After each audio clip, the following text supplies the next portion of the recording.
barreau de Dakar, notre confrère Adam Fall du barreau de Dakar, Maître El Hadji Diouf, je ne vous le présente pas, notre confrère Ramatoulaye Ba du barreau de Dakar, notre confrère Aboubakri Dey, et aussi notre confrère Maître Aïssata Tall Sall, qui n'est pas ici en tant qu'avocat, mais qui est ici comme experte au service du groupe d'avocats que nous sommes. Elle est avocate de profession, mais actuellement elle exerce les fonctions de députée et de président du groupe parlementaire. Évidemment, nous, en tant qu'avocats, nous avons besoin de son expertise et de ses lumières pour ce que nous faisons pour le compte du président. Évidemment, vous savez, nous travaillons en grande, j'allais dire, complicité avec nos confrères de l'Hexagone, représentés ici par le bâtonnier Pierre-Olivier Sûr. Il n'est pas le seul. Il a des collaborateurs, il y a d'autres cabinets d'avocats qui sont avec lui. Donc, notre confrère Pierre-Olivier Sûr est du barreau de Paris, dont il a exercé la direction en tant que bâtonnier de l'ordre, disons, de l'ordre des avocats de Paris.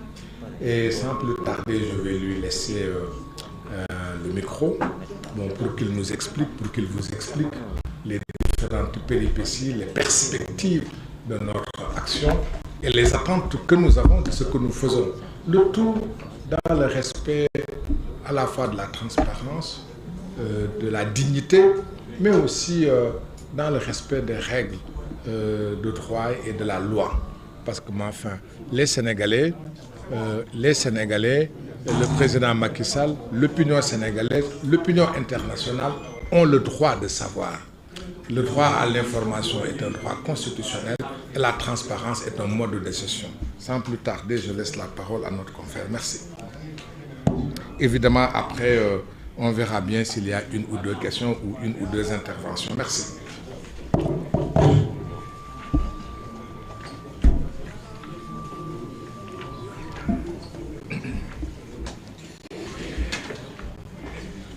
Bien, mesdames et messieurs, bonjour.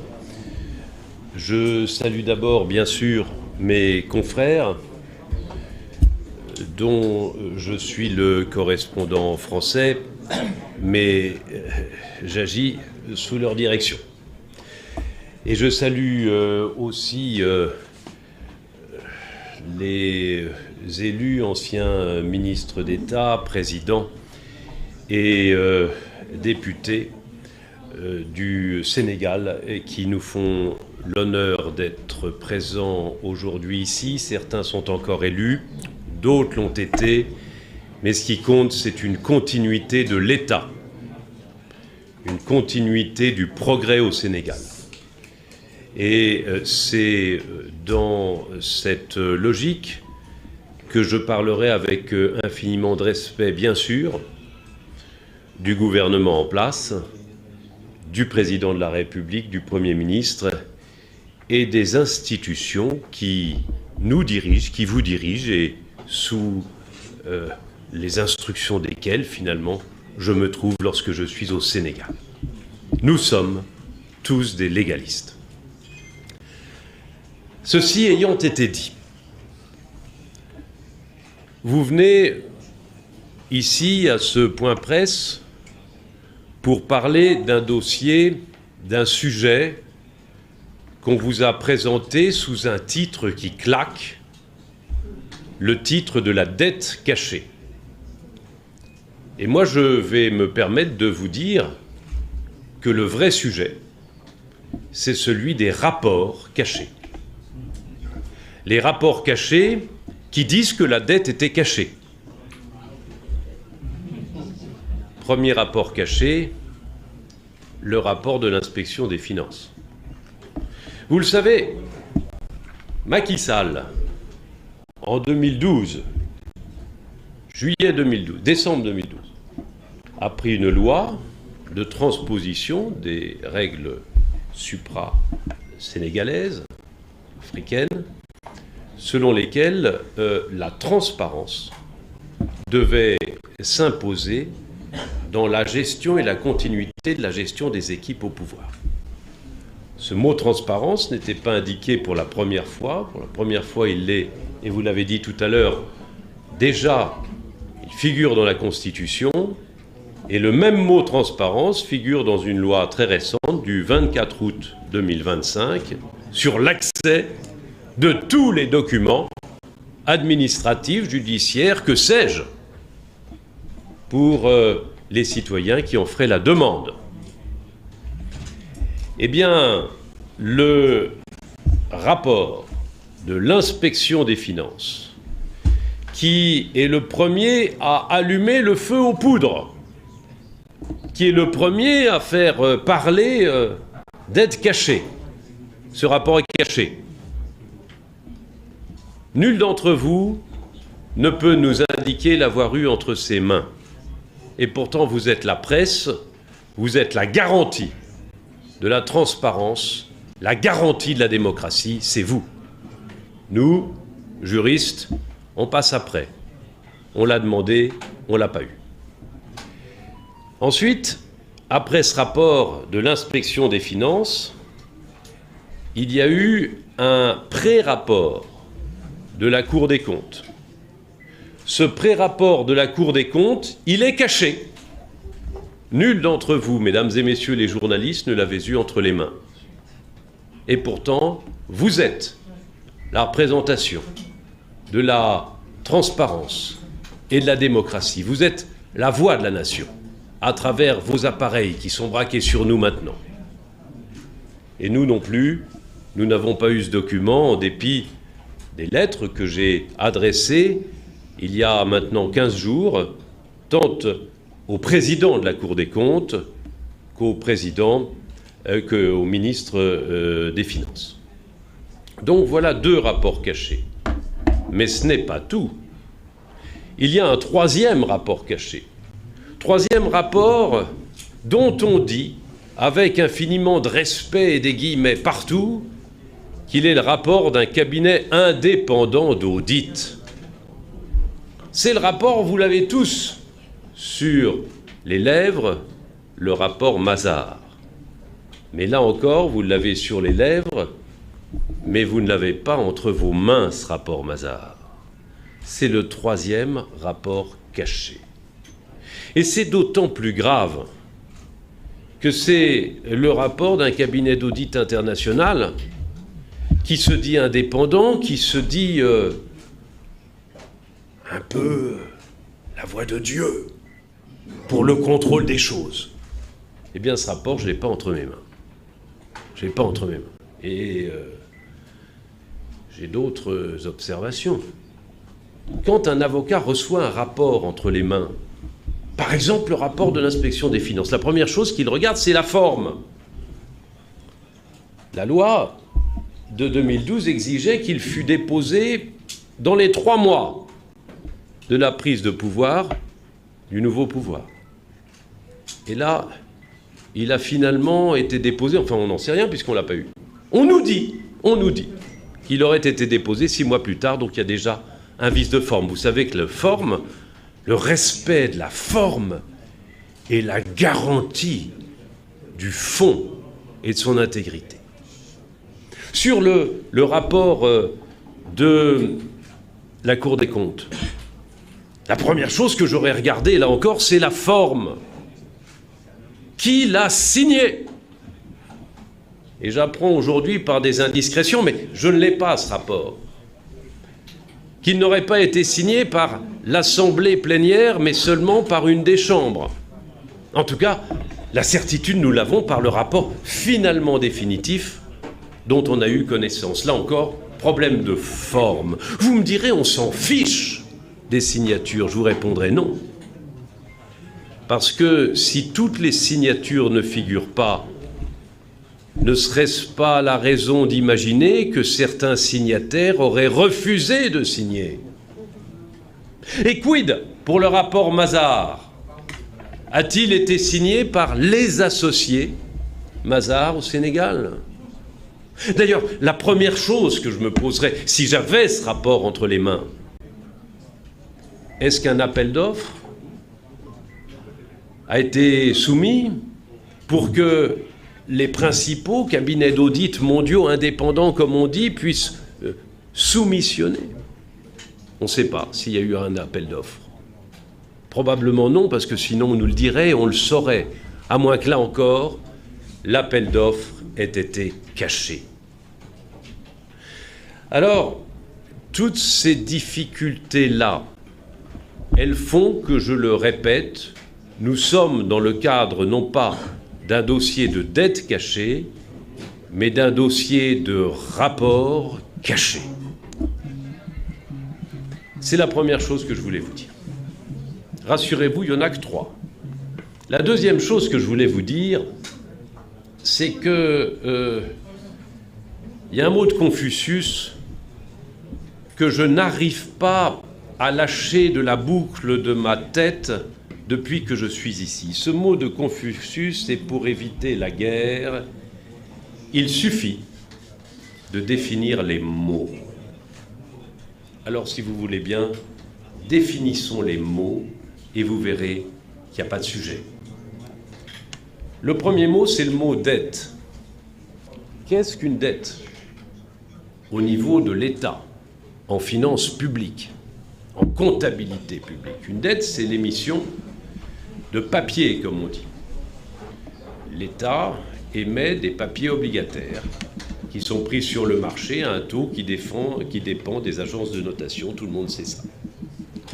Mais est-ce que on peut considérer que, tiens, parmi vous, en fin de mois, parmi nous, il nous arrive d'être dans le rouge bancaire.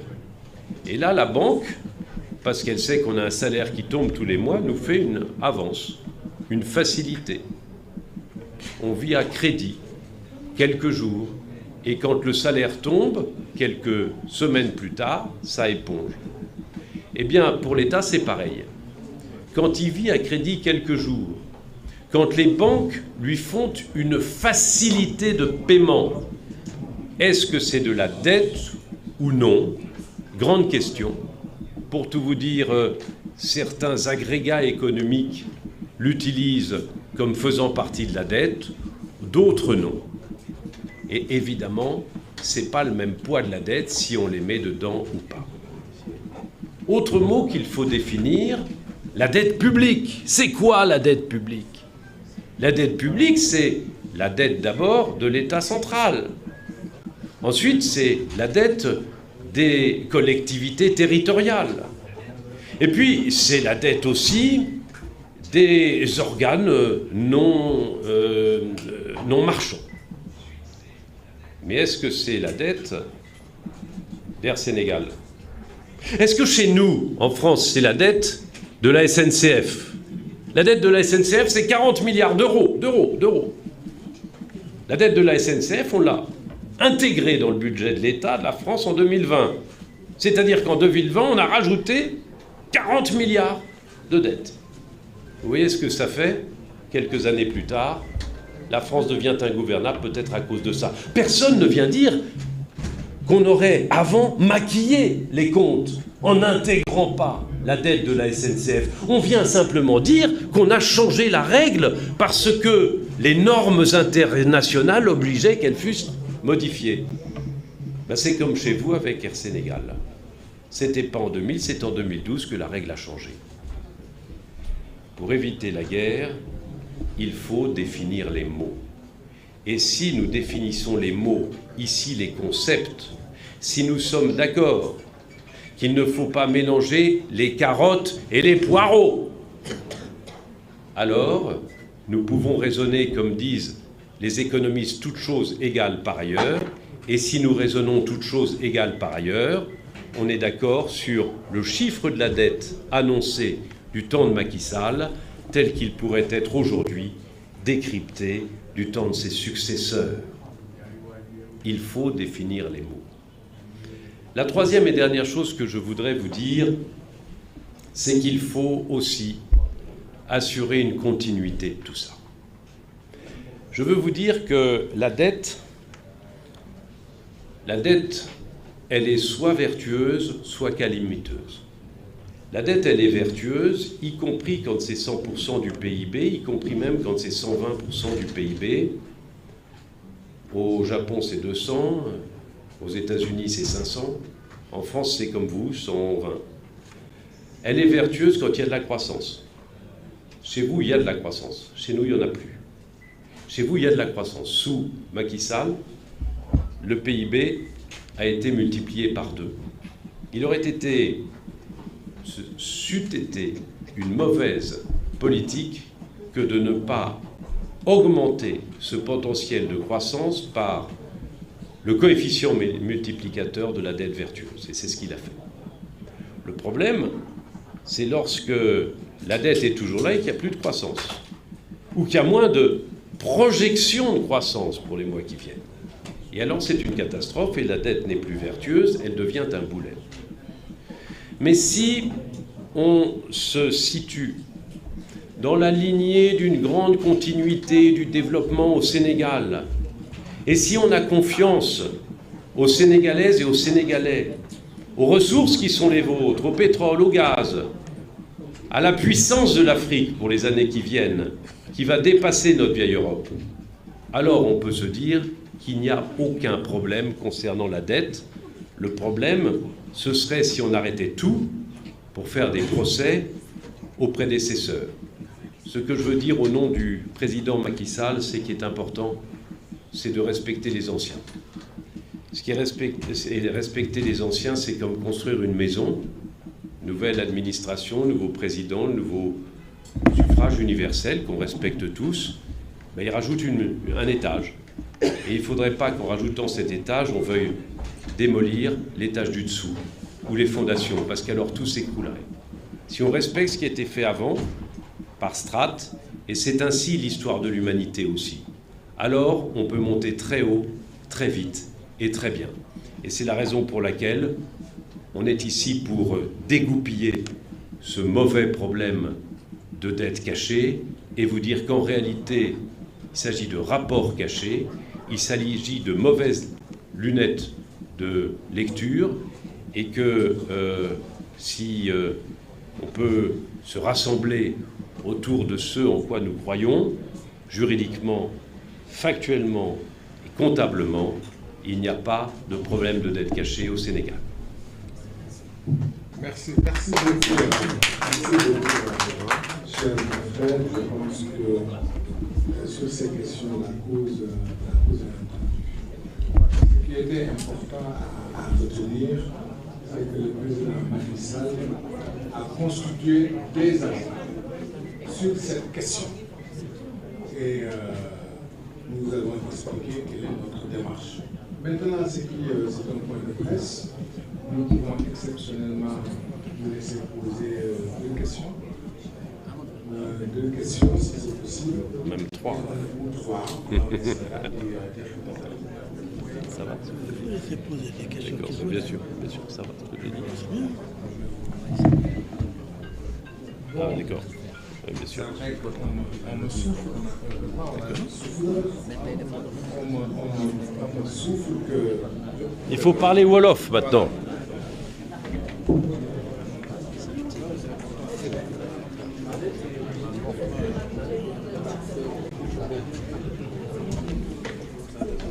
Bon, je vais essayer de ramasser tout en Wolof. li ma bëgg a wax rek mooy fan yi yëpp dégg ngeen ko réew mi yëpp dégg nañ ko mu am coow lu bari ci bor bi nga xam ne dañ ne Macky Sall daf ko nëbb